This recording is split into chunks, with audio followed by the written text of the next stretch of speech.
आजादी का Amrit Mahotsav is a tribute to the valiant Major Somnath Sarma. How many of you know that he was India's first recipient of Paramveer Chakra? Quite a good number, good. So Paramveer Chakra is the highest award for bravery given in India, right? So who was the first recipient of Paramveer Chakra? Major. So is a tribute to Major Somnath Sharma. So his name, as you know,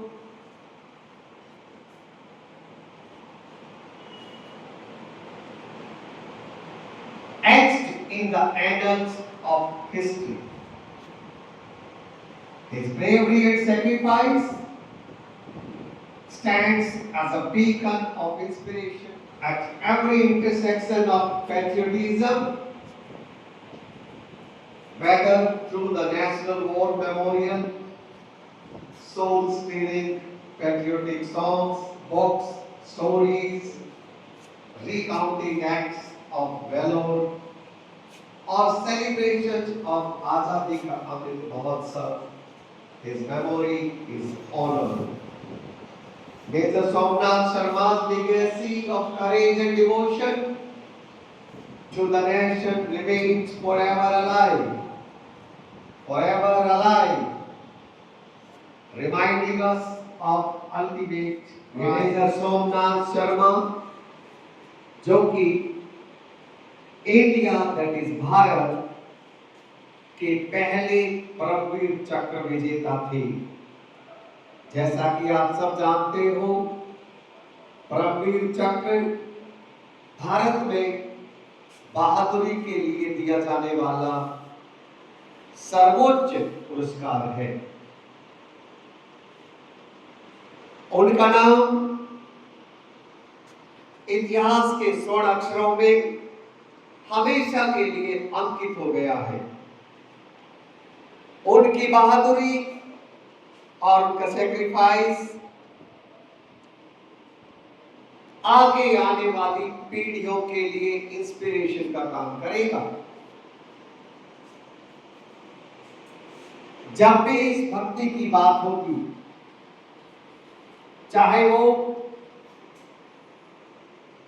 national war memorial की बात हो,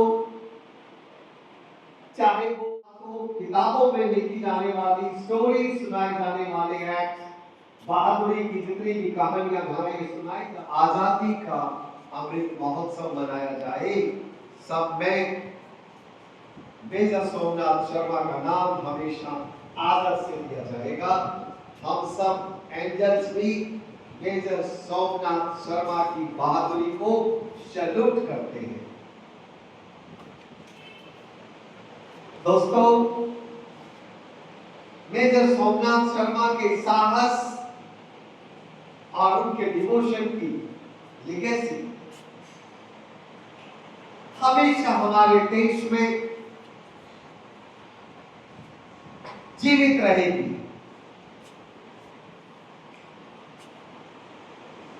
जो लोग अपने देश के लिए अमर हो जाते हैं। The serene Kashmir Valley in the shadows of majestic Himalayas witnessed a tale of the heroism and sacrifice to protect the integrity of Indian borders. The day began with the silence of a cold echoes of courage that served as an inspiration for generations to come. Kashmir घाटी में, हिमालय की वादियों में उनके extra ordinary heroism की कहानी, उनके sacrifice की कहानी, को बचाने की कहानी उस दिन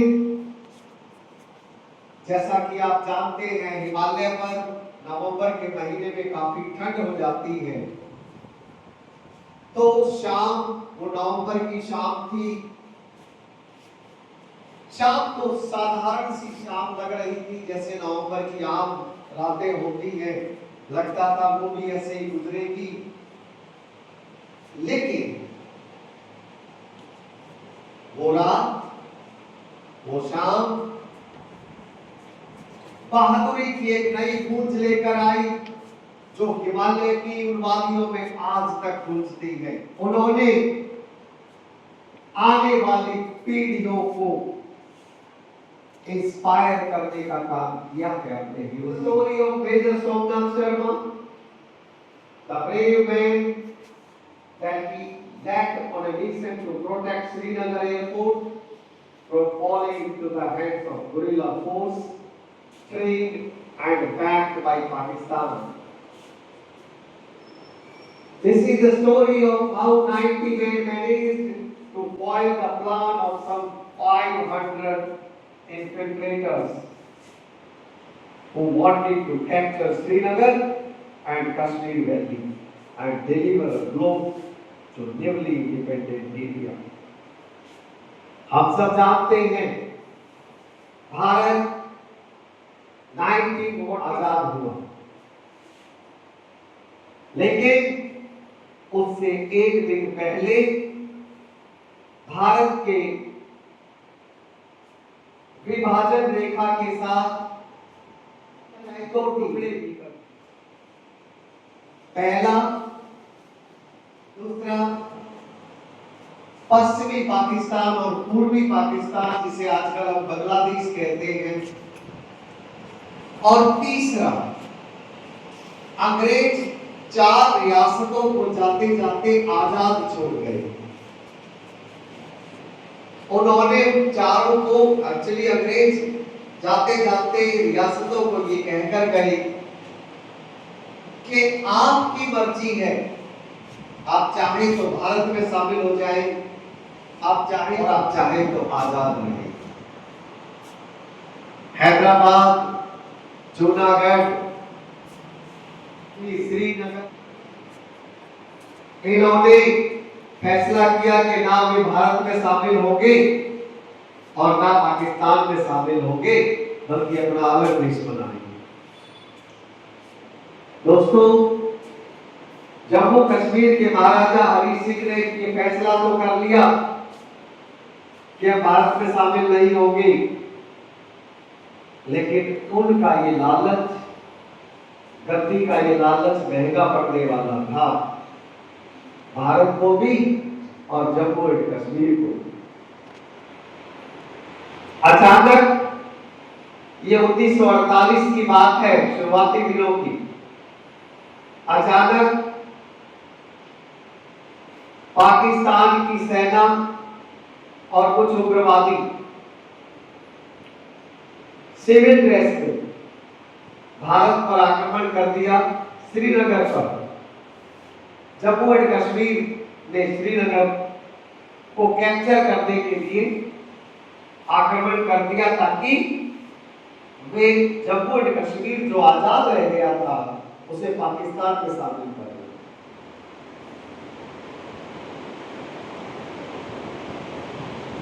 महाराजा हरि सिंह भाग गए वहां से, वो कुछ नहीं कर पाए। इस समय भारतीय सेनाओं ने मोर्चा संभाला और पाकिस्तान को मुंह की खानी पड़ी। पाकिस्तान बोल तो ये रहा था कि ये हमारी सेना नहीं है, लेकिन सच्चाई ये है कि सिविल ड्रेस में उन्हीं की सेना लड़ रही थी। और वे श्रीनगर के एयरपोर्ट पे कब्जा करने के लिए 500 लोग आगे बढ़े। मेजर शर्मा के पास केवल 90 लोग थे, 90 सैनिक। 90 सैनिकों ने 500 का मुकाबला किया, बहादुरी से मुकाबला किया और श्रीनगर एयरपोर्ट को गुरिल्ला बैक्ड बाय पाकिस्तान के अटैक से बचाया। ये वो कहानी है, ये वो कहानी है जो हमें बताई कि ये किस तरह से 500 इन्फिल्ट्रेटर्स को भारत के बहादुर 90 सैनिकों ने मार लगाया और नई नई आजादी को सुरक्षित किया। उसके बाद ही आर्टिकल 370 के अंतर्गत जम्मू और कश्मीर को भारत में बुलाया गया।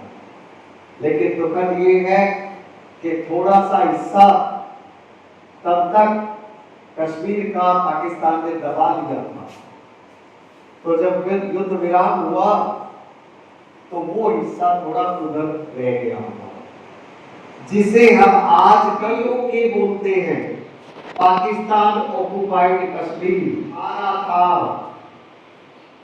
लेकिन महाराजा हरि सिंह की बेवकूफी से, लालच से कि मैं तो अलग रहूंगा, अलग राज्य करूंगा, वो अलग रह गई।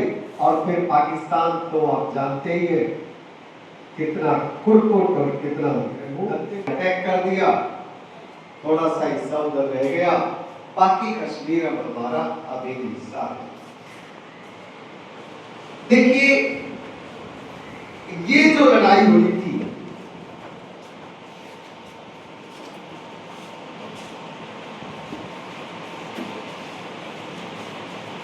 इसे पहलगाम की लड़ाई कहते हैं।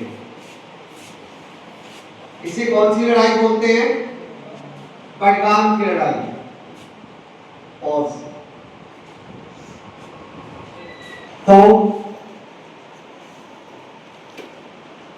ये लड़ाई आरंभ तो होती है नवंबर में, लेकिन इसकी शुरुआत अगस्त 1947 में ही होगी, थोड़ी थोड़ी शुरुआत। When Pakistan launched Operation Gulmarg to annex Kashmir Valley, this was in violation of an existing agreement with Hari Singh, the Maharaja of Jammu and Kashmir, who had committed Pakistan not to attack the state.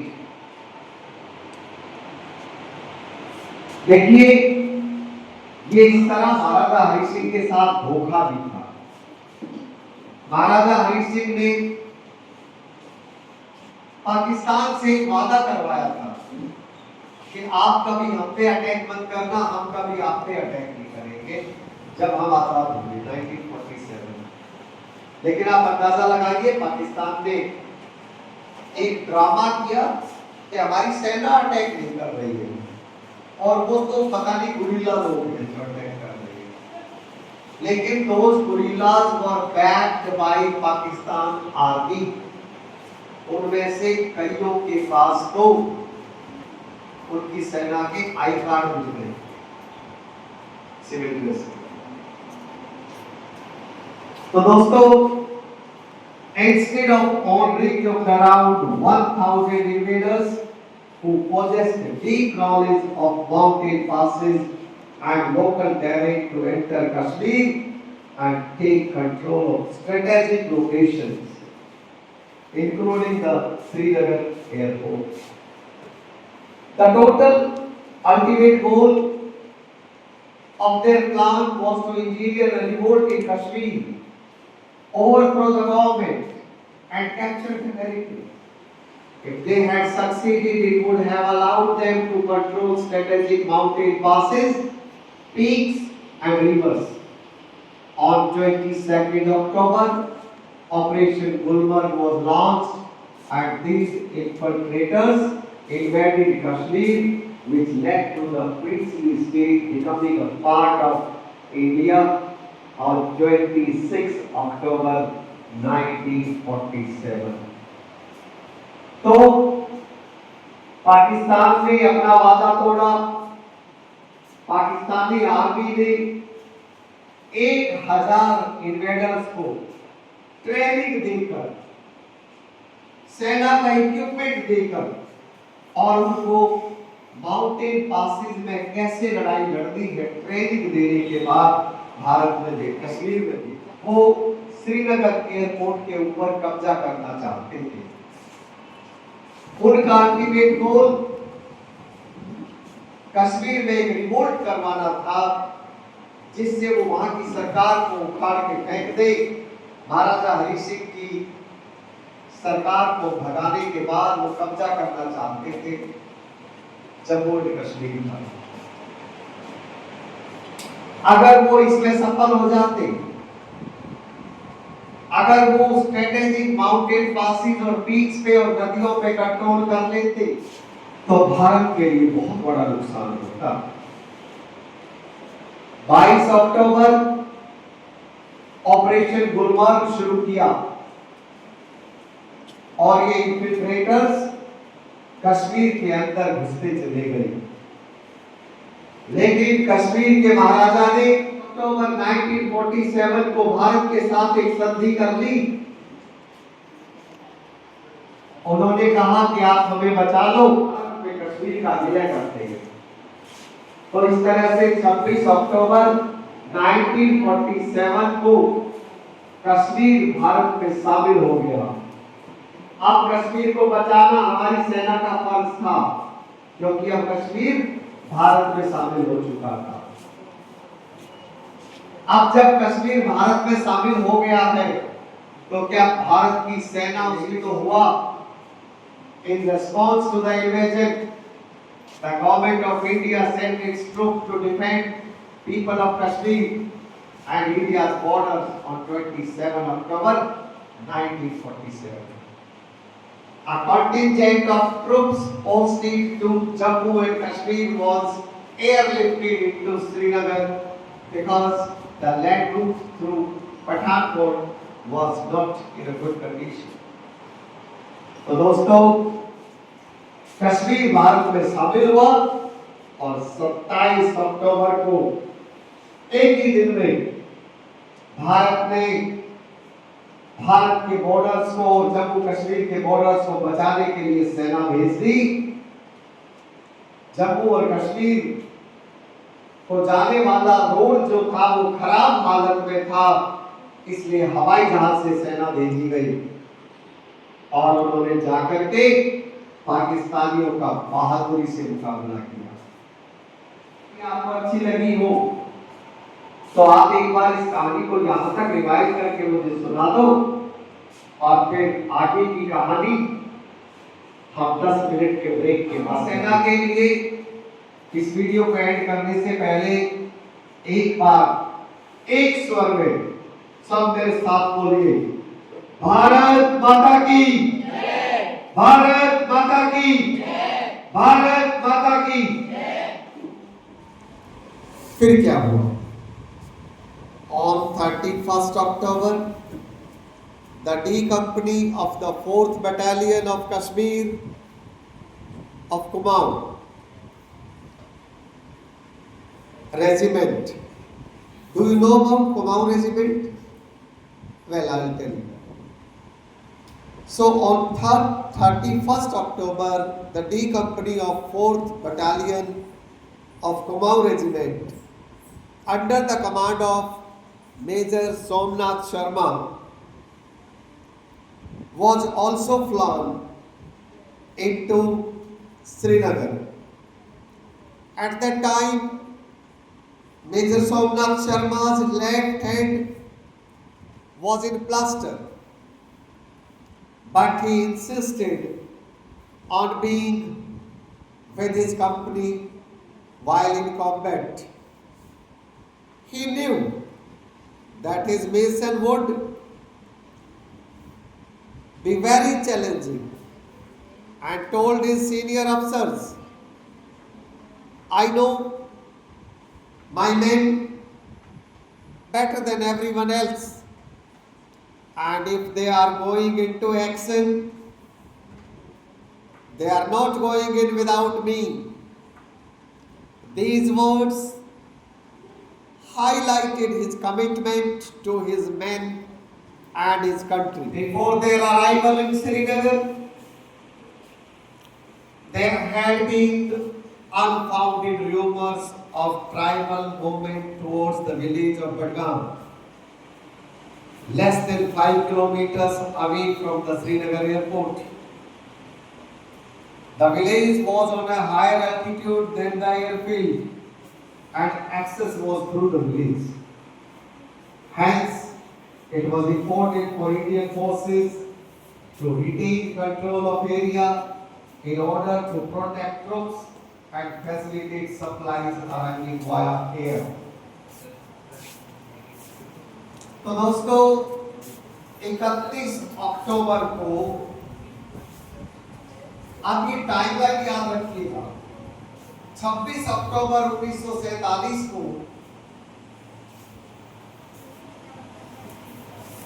Princely state of Jammu and Kashmir Bharat का अभिन्न अंग बनता है article 370 के अंतर्गत, और 27 अक्टूबर 1947 को भारतीय सेना जम्मू एंड कश्मीर को बचाने के लिए पहुंच जाती है, श्रीनगर के एयरपोर्ट को बचाने के लिए पहुंच जाती है। 31 अक्टूबर कमाऊ रेजिमेंट की 4th बटालियन की डी कंपनी, जिसके कमांडर थे मेजर सोमनाथ शर्मा, उनको भी जहाज के द्वारा श्रीनगर एयरपोर्ट भेजा गया। उस समय आपको ये जानकर हैरानी होगी कि मेजर शर्मा के एक हाथ पर प्लास्टर बंधा हुआ था। हाथ पे प्लास्टर होने के बावजूद उन्होंने कहा कि अगर मेरी कंपनी कॉम्बैट में जा रही है, अगर मेरी कंपनी युद्ध में जा रही है, तो मैं अपनी कंपनी के साथ जाऊंगा। उन्होंने कहा अपने सीनियर अफसर से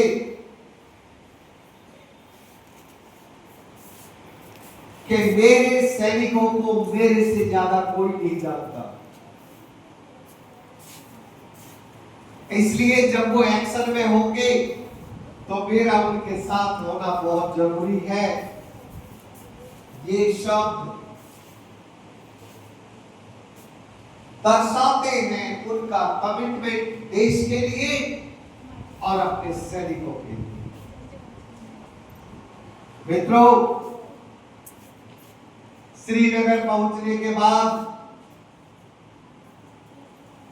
उनको पता चला, वहां पर रूमर्स थे कि बडगाम गांव में, जो कि श्रीनगर एयरपोर्ट से केवल 5 किलोमीटर दूर था, बहुत सारे पाकिस्तानी घुस आए हैं।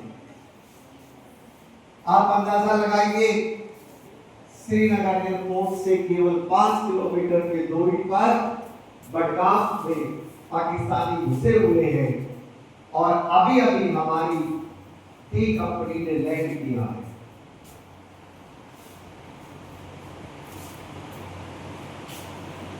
ये जो गांव था, ये श्रीनगर एयरपोर्ट से भी ऊंची पहाड़ी पर था। आपको पता होगा कि पहाड़ से नीचे बैठ के नीचे वालों पर अटैक करना आसान होता है, ऊपर से नीचे गोलियां चलाना आसान होता है, नीचे से ऊपर निशाना मारना मुश्किल होता है। तो ये गांव, क्योंकि ये श्रीनगर एयरपोर्ट से ऊंचा था, इसलिए उन्होंने एडवांटेज। अब इस गांव में एक्सेस पाना बहुत इंपॉर्टेंट था भारतीय ट्रूप्स के लिए, ताकि वे अपने ट्रूप्स को प्रोटेक्ट कर सके और आने वाले हवाई जहाजों को उनकी गोलियों से बचा सके। In reality, the enemy had started arriving in Badgam in small groups to avoid detection. On 3rd November 1947, several companies, including Major Somnath Sharma's D Company, was sent to patrol and assess emerging threats in and around the village. Throughout the day, The valley was eerily silent. Around afternoon, the companies were ordered to return one by one. The company with 90 soldiers was the last, and they were expected to return by 2 p.m. दरअसल बडगाम में दुश्मन ने छोटी छोटी टुकड़ियों में आना शुरू किया था ताकि किसी को पता न चले। देखिए, अगर आप बहुत सारे लोग एक साथ किसी गांव में घुसते हैं तो आप डिटेक्ट हो जाते हैं। अगर आप छोटे छोटे टुकड़ों में बंटकर आते हैं तो फिर किसी को पता नहीं चल पाता। तो दुश्मन बहुत चालाक था, उसने छोटे छोटे टुकड़ों में बडगाम में घुसना शुरू किया और 3 नवंबर 1947 को बहुत सारी कंपनियों के साथ मेजर सोमनाथ शर्मा की टी कंपनी को भी वहां भेजा गया कि भाई जाइए और आप पता लगाइए कि आसपास में कितने अजनबी लोग घुसे हुए हैं, कितने दुश्मन हैं और लड़ाई के लिए कितनी तैयारी करनी पड़ेगी। लेकिन पूरा दिन एक बड़ी अजीब सी शांति थी, बड़ी अजीब शांति थी। ये शांति नॉर्मल वाली शांति नहीं थी, क्योंकि शांति थी पता नहीं लग पाया। तो ऑर्डर मिला कि भाई सभी कंपनियां वापस आ जाए। डी कंपनी के 90 सोल्जर सबसे लास्ट में वापस आना था उनको भी उम्मीद थी कि 2 बजे तक वो भी वापस आ जाएंगे, बाकी कंपनियां उससे पहले वापस आ गई। When the enemy, that was tribal guerrilla invaders, यहाँ पे एनिमी कौन है? वो ट्राइबल गुरिल्ला इन्वेडर्स। और सही में अगर डिटेल में जानना चाहो तो उन्हीं के अंदर कुछ पाकिस्तानी आर्मी वाले भी मिक्स हो रखे थे, उनको भी ट्रेनिंग दे रखी थी और कुछ पाकिस्तान आर्मी वाले भी उन्हीं में मिक्स थे। सो ये दुश्मन, वो enemy tribal guerrilla invaders under the command of Pakistani army saw that only a small group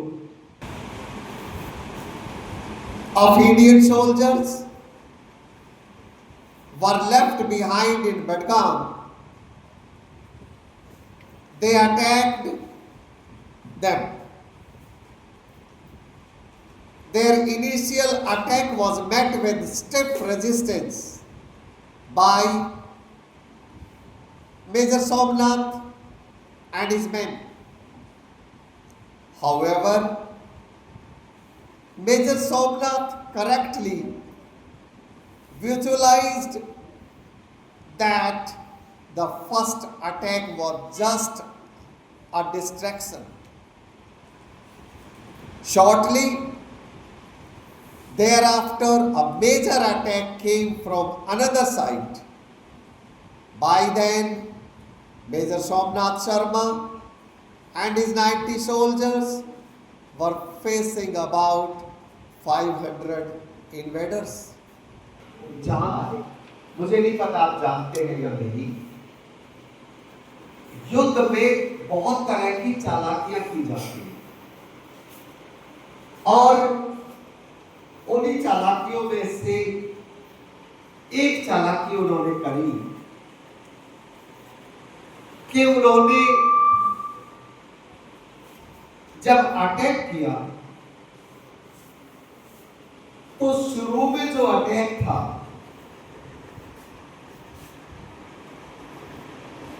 left behind से आया, इन्होंने भी उनको अटैक किया, काफी स्टिफ रेजिस्टेंस, लेकिन मेजर सोमनाथ ने आइडिया लगा लिया कि जो फर्स्ट अटैक है वो तो डिस्ट्रैक्शन के लिए किया गया है। शुरू में जो लेफ्ट साइड से जो अटैक आया था वो तो डिस्ट्रैक्ट करने के लिए किया गया था कि सबका ध्यान उधर हो जाए और फिर दूसरी साइड से भी अटैक कर दे और उसको मारना। मेजर अटैक बाद में दूसरी साइड से आया और तब पता चला कि अटैक करने वाले 500 के करीब हैं। The invaders shot to capture the Srinagar airfield and its surrounding areas. It was clear to Major Somnath Sharma that defending Srinagar town, the airfield and the wider valley was indeed difficult until reinforcements arrived. Pakistani invaders Srinagar airport को कब्जा करना चाहते थे, वो उसके surrounding areas को कब्जा करना चाहते थे और अब मेजर सोमनाथ शर्मा को भी ये बात स्पष्ट हो चुकी थी कि श्रीनगर एयरपोर्ट को बचाना, उसके आसपास के एरियाज को बचाना बहुत डिफिकल्ट होगा अगर और सैनिक नहीं आए तो। After assessing the situation, he requested airstrikes. He bravely laid out ground plans, ground panels to guide the aircraft towards their target. The aerial attacks were successful in hitting the tribal invaders, but they still outnumbered D Company by almost 7:1. The attack on the positions occupied by Major Somnath's men continued. Situation को assess करने के बाद major Somnath Sharma ने request किया कि air force को भी attack करना पड़ेगा।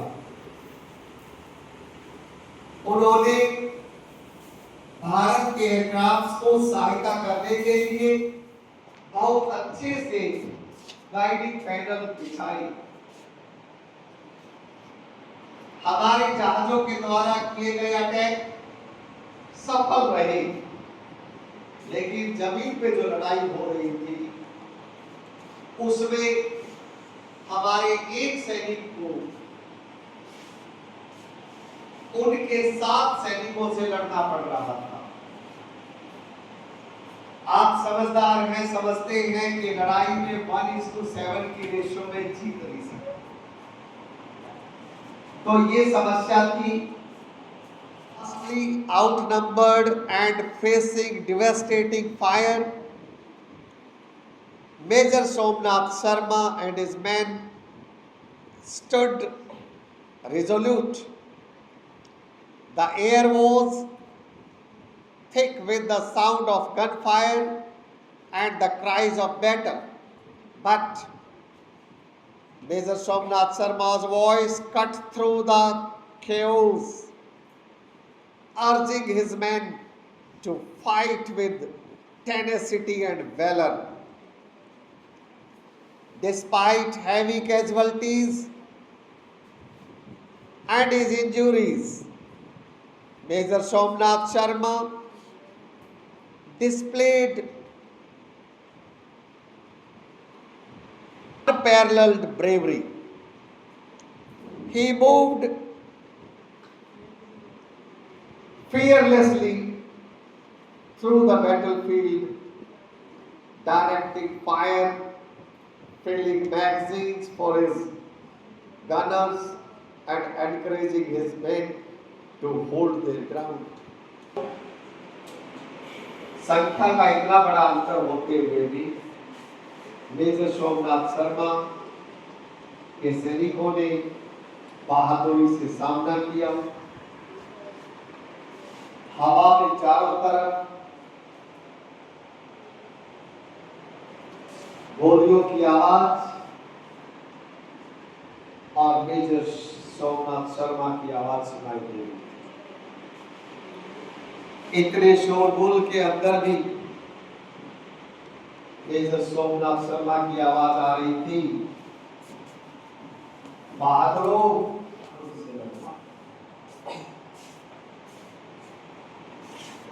कैजुअलिटीज होने के बाद, अपनी खुद की इंजरीज के बावजूद मेजर सोमनाथ शर्मा ने बहुत बहादुरी का परिचय दिया।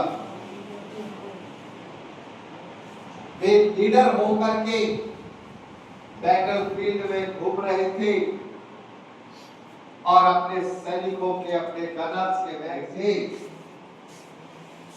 और उनसे कह रहे थे, डटे रहना वीरों, पीछे मत हटना। दोस्तों, ये कहानी को आगे जानने से पहले मेजर सोमनाथ शर्मा का वो इंस्पायरिंग चित्र मैं आपको दिखाना चाहता हूं। भारत के पहले परमवीर चक्र विजेता मेजर सोमनाथ शर्मा का चित्र देखिए। ऐसा लगता है चेहरे से ही बहादुरी झलकती है। ये वीडियो को यहाँ पे समाप्त करने से पहले मेरे साथ सारे मिलकर मेजर सोमनाथ शर्मा की बहादुरी को याद करते हुए नारा लगाएंगे, भारत माता की जय, भारत माता की जय, भारत माता की जय, जय हिंद।